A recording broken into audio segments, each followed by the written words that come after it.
दिल्ली का चांदनी चौक जितना दिल्ली में फेमस है, उससे कहीं ज्यादा पूरे इंडिया में फेमस है। यहाँ का खाना, यहाँ का कपड़ा, यहाँ पे मसाले से लेकर आपको हर चीज मिल जाएगी। यहाँ पता नहीं कहाँ से लोग शॉपिंग करने आते हैं, लेकिन हम यहाँ पर आए हैं दिल्ली की कबूतरबाजी देखने के लिए।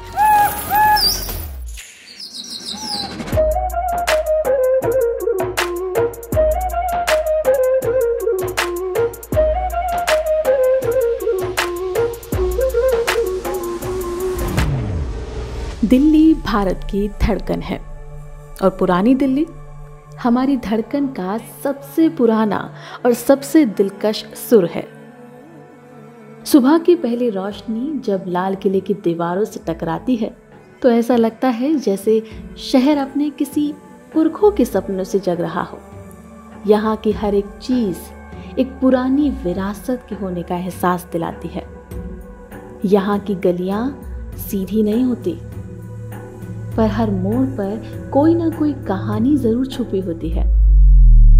ये चांदनी चौक है, जहाँ दोस्ती, दुकान और दुआ से आपका मिलन होता है।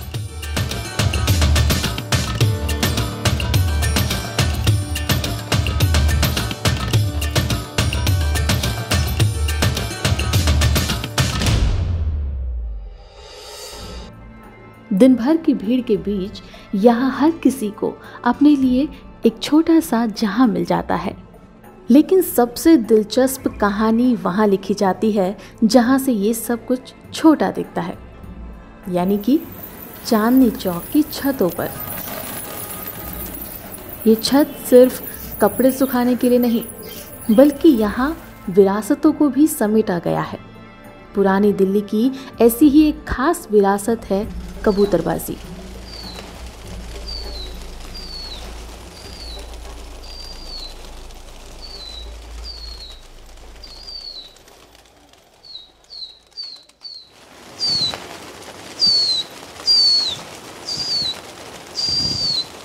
कितने सालों से आप इनको ट्रेन कर रहे हैं? जब से पैदा हुए, जब से कबूतरबाजी कर रहे हैं। यानी कि आपका कबूतरबाजी का शौक काफी पुराना है। बाप दादों के टाइम से ही है। तो आपने इसे अलग से ट्रेनिंग ली या फिर देखते देखते सीख जाते हैं? देखते देखते भी सीख जाते हैं। हाँ। और किसी उस्ताद का शागिर्द होना पड़ता है, उस उस्ताद से सीखना भी पड़ता है। तो आपके उस्ताद जी तो आपके पिताजी रहे होंगे? नहीं, पिताजी भी थे। उस्ताद बनाना जरूर होता है। नहीं समझे? हाँ जी। तो हमने भी उस्ताद बनाए थे। कबूतर लाते कहाँ से हैं? हैदराबाद से, आगरा से, बनारस, लखनऊ, सब शहरों से जहाँ पे मिल जाते हैं। देखिए उड़ रहे हैं ना। हाँ। अब वहाँ जा सकता है ये। तो ऐसा भी हो सकता है कि उनको ही अपने साथ ही इधर ले आए? हाँ, हो जाता है। अरे वाह। लेकिन उसके भी जो है ना ट्रेन है, तो वो निकल के चले जाएंगे, हमारे पास आ जाएंगे। यही तो सिखाते हैं पहले। फर्स्ट सीढ़ी यही है। अच्छा। कि आपको दूसरे के नहीं बैठना है। अगर हमारा गलती से वहाँ कबूतर चला जाता है, उसको वो पकड़ लेता है। हाँ। तो उसको पनिशमेंट देते हैं थोड़ी। अच्छा। उसको समझाते हैं कि आपको दोबारा नहीं बैठना है वहाँ। अच्छा। और ये पनिशमेंट कैसी होती है? अब जैसे एक बच्चा गलती करता है, उसको आते हैं, उसका कान पकड़ के हटते नहीं कि बेटा आगे से मत करना। तो हम इनके पंजे ऐसे पकड़ के इसको ऐसे करते हैं, समझ लो ना। अच्छा। तो ये समझ जाता है। जब तक ये नहीं समझेगा ना, हाँ। हम इसको दौड़ाएंगे नहीं, आगे अच्छा। नहीं भेजेंगे, ताकि क्योंकि आगे है ना 100 टुकड़ियाँ मिलती हैं। हाँ। कोई भी मिल सकता है, तो इसको निकल के आना चाहिए वहाँ से।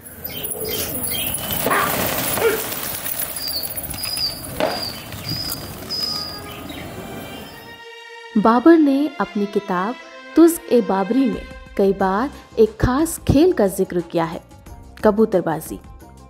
जब शाहजहां ने राजधानी आगरा से दिल्ली शिफ्ट की और शाहजहानाबाद, जो कि अब पुरानी दिल्ली कहलाता है, ये बसाया था, तो वहीं से कबूतरबाजी का चलन शुरू हो गया था।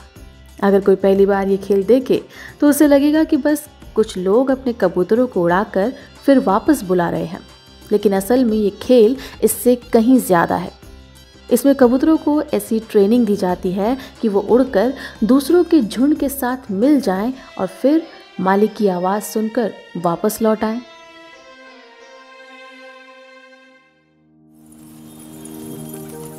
तो 1000 कबूतर उड़ाए थे हमने, एक ही कलर के। अच्छा। इसको ट्रेन किया था 6 महीने में। फिर उसको ये 25 दिसंबर से दौड़ाना चालू करा था, समझे। मैं रहता हूँ चितली कबर पे। हाँ। कबूतर लक्ष्मी नगर पार सब। लक्ष्मी नगर तक पार? मुझे लगता था कि 2-3 किलोमीटर तक कबूतर जाते होंगे, ये तो 10-15 से भी ऊपर। भाई सबके नहीं जाते इतनी दूर, मतलब कहने का ये मतलब है अपना अपना खेल होता है जो उड़ता है कबूतर। यानी कि आप किस तरह की ट्रेनिंग दे रहे हो, क्या डाइट दे रहे हो, उस पर डिपेंड करेगा। बहुत सारी चीजें होती है मैडम। हाँ। इसमें डाइट जो इनको दी जाती है उसका हिसाब होता है, मौसम के हिसाब से चीज दी जाती है। अच्छा। अब किसी को पता है कि उसको 2 चीजें पता है, आम, हल्दी, हड़द, मुलेठी, ये चीज पता है, तो उन चीजों पे थोड़ी ना उड़ता है कबूतर। और भी बहुत सारी चीजें, तो जो जानता है टाइम से देना कि इस टाइम पे क्या देना चाहिए, आज मौसम क्या है, मौसम के अकॉर्डिंग चलते हैं। अब ये सर्दी में सारे मेवे डलते हैं जितने भी हैं, काजू, बादाम, अखरोट, हर चीज़ पीस करके रोटी जो बनती है इनकी अलग ही तरह की बनती है। एक इतनी मोटी रोटी बनती है इनकी, उसको गैस पे सेका जाता है दोनों तरफ से, बिल्कुल उसको ऐसा पकाया जाता है अंदर से, ताकि वो ना तो आटा रहे ना रोटी रहे, बीच का मिश्रण, समझ लो। उसको फिर ऊपर से छीलते हैं, उसका पापड़ उतारते हैं, उसका अंदर का सारा मटेरियल निकालते हैं आटे का।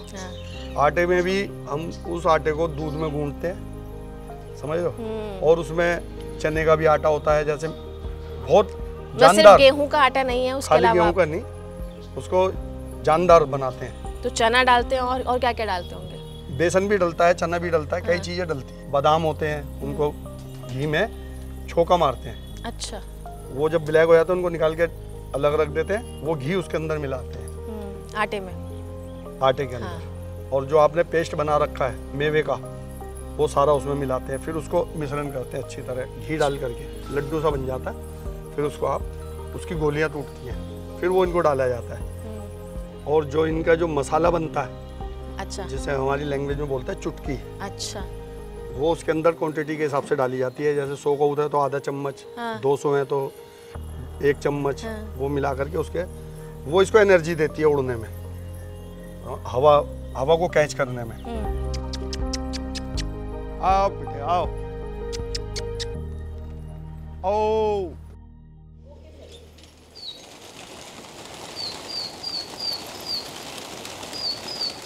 ये कबूतर जिन जगहों पर रहते हैं उन्हें काबुक कहा जाता है। ये घरों की छतों पर बड़े प्यार और ध्यान से बनाए जाते हैं। कबूतर पालने वाले लोग भी एक खास सिस्टम और अनुशासन में काम करते हैं, जैसे कि किसी टीम के मेंबर हो। इस खेल की दुनिया में एक खास तरह की गुरु शिष्य परंपरा होती है। सबसे ऊपर होते हैं उस्ताद, फिर आते हैं खलीफा और उसके बाद होते हैं शागिर्द। जब कोई कबूतरबाजी से जुड़ी सारी सीख पूरी कर लेता है और शागिर्द बनता है, तो पूरे कबूतरबाजों के समाज में बड़ी दावत और जश्न मनाया जाता है। हर उस्ताद का एक शागिर्द होता है जो वक्त के साथ सीखकर खुद भी उस्ताद बन सकता है, लेकिन उस्ताद बनने से पहले उसे खलीफा से मुकाबला करना होता है और जीतना होता है। कई बार उस्ताद की ये उपाधि बाप से बेटे को मिलती है, लेकिन जरूरी नहीं कि ये सिर्फ खून के रिश्तों में ही दी जाए। असली बात ये होती है कि शागिर्द ने कितना हुनर और तजुर्बा हासिल किया है।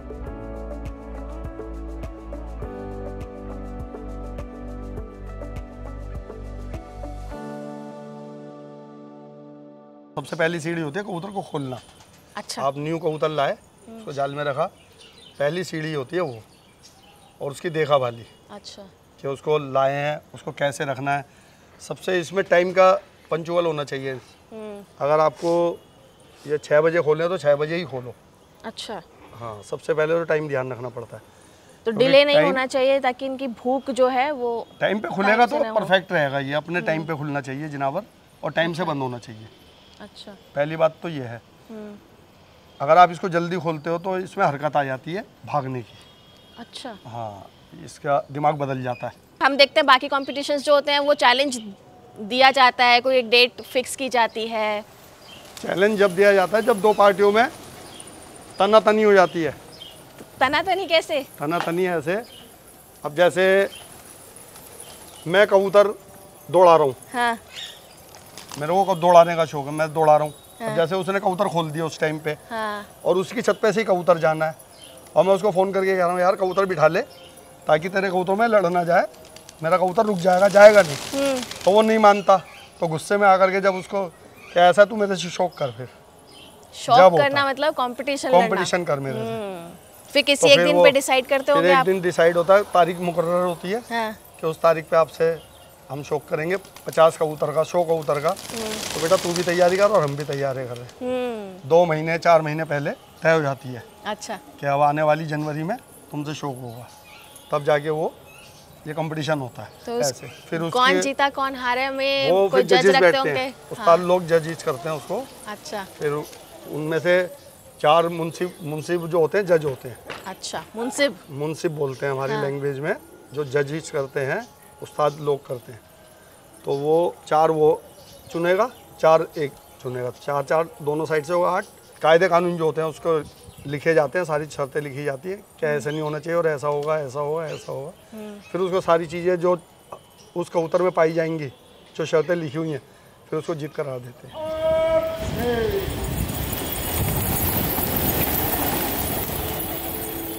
अनिल उस्ताद जी ने बताया कि कबूतरबाजी के खेल में 2 टीमें होती हैं और हर टीम के पास अपने अपने कबूतर का झुंड होता है। खेल करीब 30 मिनट तक चलता है। इस दौरान कबूतर अपने मालिक की आवाज़ और इशारों पर चलते हैं, क्योंकि उन्हें पहले से ही खास ट्रेनिंग दी गई होती है। खेल को ठीक से देखने और फैसला करने के लिए 3-3 लोगों की अंपायरों की टीम होती है। एक शुरुआत में, दूसरा बीच में और तीसरा आखिर में इस पूरे कंपटीशन को देख रहा होता है।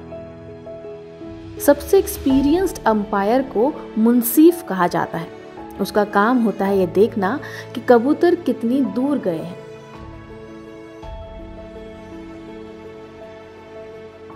क्या वे सही समय पर वापस लौटे हैं और क्या उन्होंने अपने मालिक की आवाज़ को ठीक से पहचाना भी है या नहीं।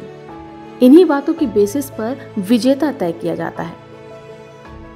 अगर किसी झुंड का कबूतर उड़कर दूसरे झुंड में शामिल हो जाता है तो उसका असली मालिक उस पर अपना हक खो देता है। अगर वो कबूतर वापस चाहिए तो उसे उसकी नस्ल और हुनर के हिसाब से पैसा देना पड़ता है, लेकिन पैसे देने के बाद भी ये पक्का नहीं होता कि वो कबूतर फिर से उड़कर उसी झुंड में ना चला जाए।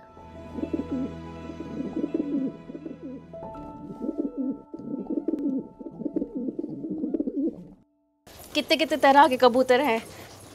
अभी तो इसमें फिलहाल 4 बीट्स हैं।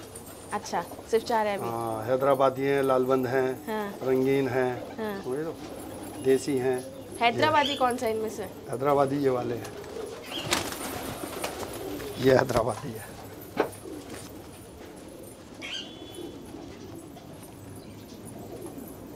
ये रेसिंग के मामले में बहुत अच्छी नस्ल है। अच्छा। रेसिंग के मामलों में कैसे पंख वंख से आप पता लगाते हैं? पंख नहीं, इनका स्टैमिना ज़्यादा होता है। स्टैमिना ज़्यादा होता है। ये देखिए, ये समझिए आप एक्स्ट्रा ऑर्डिनरी कबूतर है। ये क्या नाम है? ये चेकर बोलते हैं इन्हें। कितना क्यूट है। ठीक है ना। तो ये बहुत कम, इस कलर पे बहुत कम आता है, मतलब व्हाइट कलर वाले में, व्हाइट के ऊपर ये चेक। हाँ। अब ये है जैसे ये एक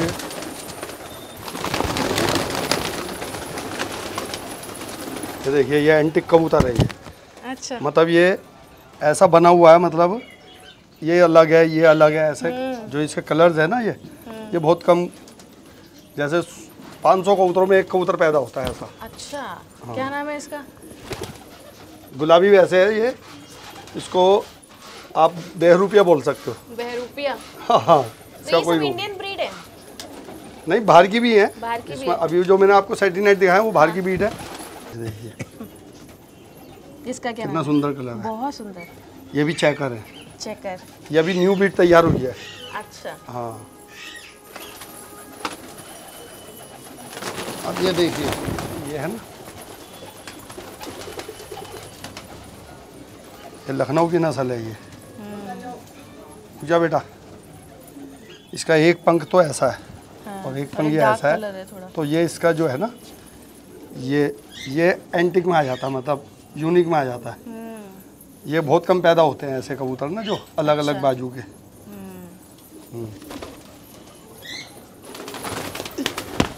ये इसको बोलते हैं जरद। जरद? जरद, हाँ। ये चूहे चंदन एक नस्ल होती है, उसमें से बनते हैं ये।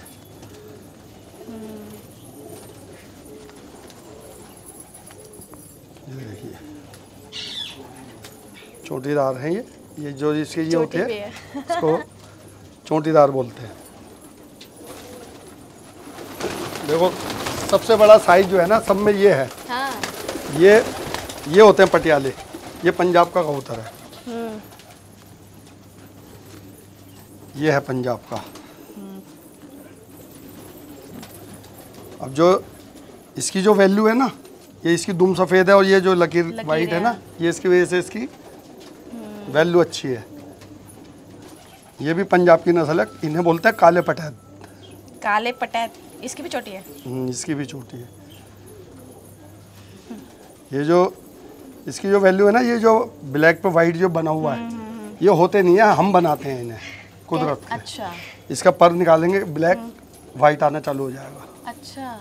हाँ, ये खुद नहीं बना हुआ, हमने बनाया है इसको। ओह। ये नए पंख के दौरान ही करते होंगे आप? हाँ हाँ। ये जो कबूतरी है ना, देखिए ये भी यूनिक कलर है। ये इस पे जो ये आती है ना, सेटिनेट बोलते हैं हम इसे, सेटिनेट गंडा हैदराबादी। देख रहे हो भाई? इसे बोलते हैं ब्रेडीनेट, बाहर की नस्ल है। ब्लेडीनेट? हाँ। ये देखिए इनके पर देखिए कैसे, और ये देखिए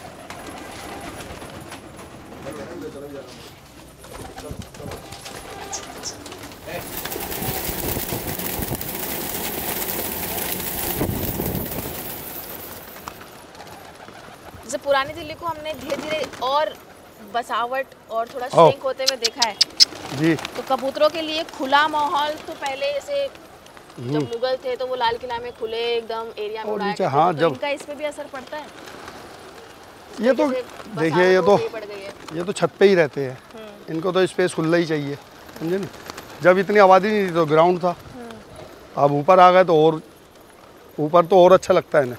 अच्छा। बल्कि नीचे से ऊपर सही है। जितनी ऊंचाई होगी इनके लिए उतनी बेस्ट है। काफी बार सुनने में आता है कि कबूतरों के रहने से बीमारियां हो जाती हैं। नहीं, कभी ऐसा कुछ नहीं। रहा? हमें बचपन से हो गया देखो, और आज तक टच वुड कहना नहीं चाहिए, आज तक हॉस्पिटल की शक्ल नहीं देखी अभी तक। कुछ नहीं है ऐसा, ये सब बेकार की बातें हैं। हमारा ये मानना है जो इनके बीच रहता है उसकी बीमारी दूर हो जाती है। इसकी जो परों की हवा है ना, वो बहुत फ़ायदेमंद है, और ये शांति का प्रतीक है। कबूतर जो है शांति का संदेश देता है। जैसे ये सब एक साथ मिलके रहते हैं, ऐसे इंसान को रहना चाहिए। ना इसमें कोई भेदभाव है ना कुछ है। तो ऐसे इंसान को रहना चाहिए, समझे। और इस शौक में जो है हर कौम का, हर नस्ल का आदमी है, हिंदू, मुस्लिम, सिख, ईसाई, सब ये शौक करते हैं। और हमारी कैटेगरी में जब हम एक जगह बैठते हैं, सब एक जगह खाना खाते हैं, हमारे में कोई भेदभाव नहीं है, सब एक जगह सब काम करते हैं। कभी ये खेल मुगलों और नवाबों का खास शौक हुआ करता था। भारत में इसे इज्जत और शान का खेल माना जाता था, लेकिन आज ये खेल वैसी धूमधाम से नहीं खेला जा रहा है जैसे पहले के ज़माने में ये देखा जा सकता था। इस खेल का शौक अब धीरे धीरे खत्म होता जा रहा है। इसे कैसे बचाना है, कब तक बचाना है, ये एक सवाल छोड़ता जा रहा है।